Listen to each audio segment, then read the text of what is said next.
예, 구품신이란 말은 구약을 품은 신약 본문을 약자로 이제 줄여서 한 건데 이게 드라마에서 따온 표현입니다.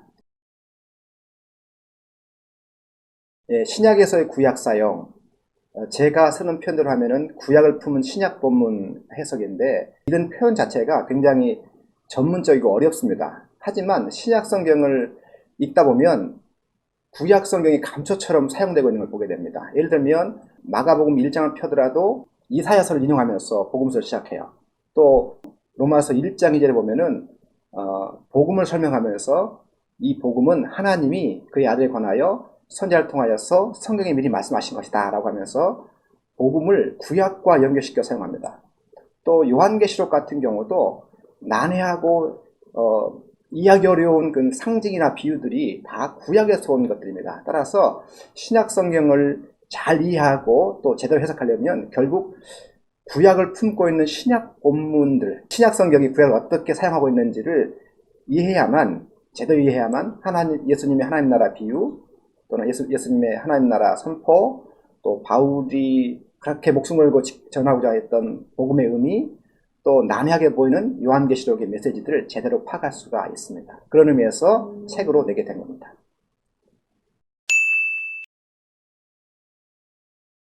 목회자들과 설교는 뗄래야 뗄 수가 없는 관계있죠. 그래서 목회자들은 책을 읽더라도 이 책이 어떻게 설교에 이익되는가라고 생각하면서 읽습니다. 그런데 사실 목회자들의 의무는 성경에 있는 메시지를 있는 그대로 그 원래 의미를 드러내는 것이 본연의 의무입니다. 따라서 신약 저자들이 구약을 어떻게 사용하는지를 제대로 파악해야 신약 저자들의 본래 의미를 제대로 파악할 수가 있습니다. 둘째는 신약 저자들이 구약을 사용하는 태도를 보면은 이 목회자들이 배울 점이 많습니다. 신약 저자들은 구약을 코에 걸면 코걸이, 귀에 걸면 귀걸이처럼 사용하는 게 아니고 구약의 원래 의미를 제대로 파악하고 심지어 문맥까지 넓게 보면서 구약을 인용을 합니다. 따라서 이 구약을 품은 신약 본문 해석을 공부하다 보면 성경을 대하는 태도도 배울 수 있게 됩니다.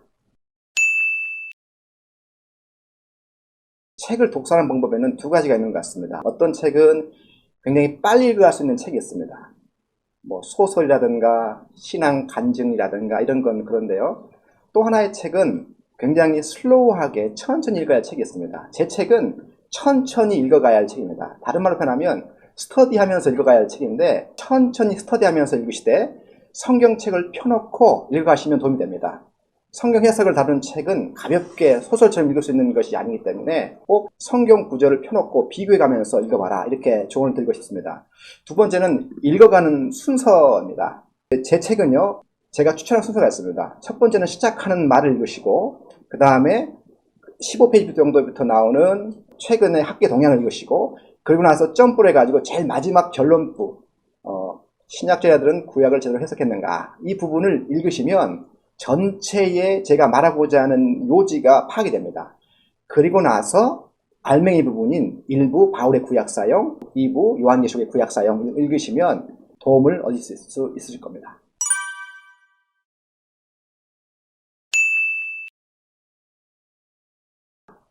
해외에서는 이미 신약에서의 구약 사용 분야의 책들이 많이 나와 있습니다. 근데 국내에서는 이 분야를 제대로 소개하는 책들이 없습니다.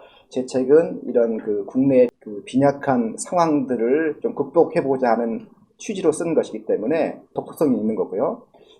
이 책의 구성을 보면 시작한 말에서는 신학자뿐만 아니라 일선 목회자들이 왜 구약을 품고 있는 신약 본문 해석을 공부해야 되는지에 대한 동기부여가 좀 나옵니다. 그리고 이어지는 장에서는 최근의 학계 동향을 쭉 소개했습니다. 그래서 거기에서 논쟁거리 또는 해석 방법론, 그 다음에 최근 나온 책들을 소개하는 이야기가 나왔고요. 그리고 나서 일부로 가면 바울의 구약 사용이 소개됩니다. 여기에서는 주로 로마서를 중심으로 바울의 로마서에서 구약 사용을 살펴보고 마지막에서는 고린도 전서에 나오는 구약 사용을 바울의 윤리와 관련시켜서 설명했습니다. 2부로 가면 요한계시록에서의 구약 사용해가지고 특별히 요엘서가 어떻게 요한계시록의 메시지를 쭉 구성하고 있는지를 살펴봤고 그 다음에 소돔 모티브가 어떻게 요한계시록의 메시지를 영향을 미치는지를 살펴봤습니다. 그리고 마지막 결론부에 와가지고는 빙산의 일각 비유, 그다음에 씨앗의 비유 등을 통해서 신약의 구약 사용을 어떻게 해석할 수 있을지 그 방법론을 좀 명료하게 간단하게 설명해 보았습니다.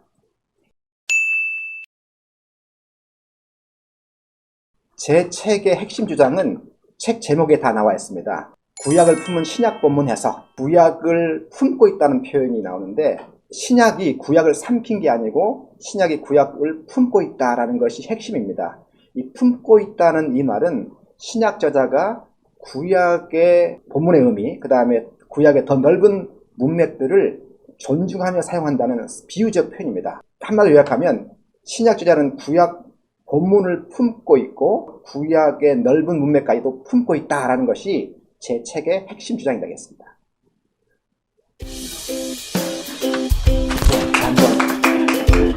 한번 보여줘보세요.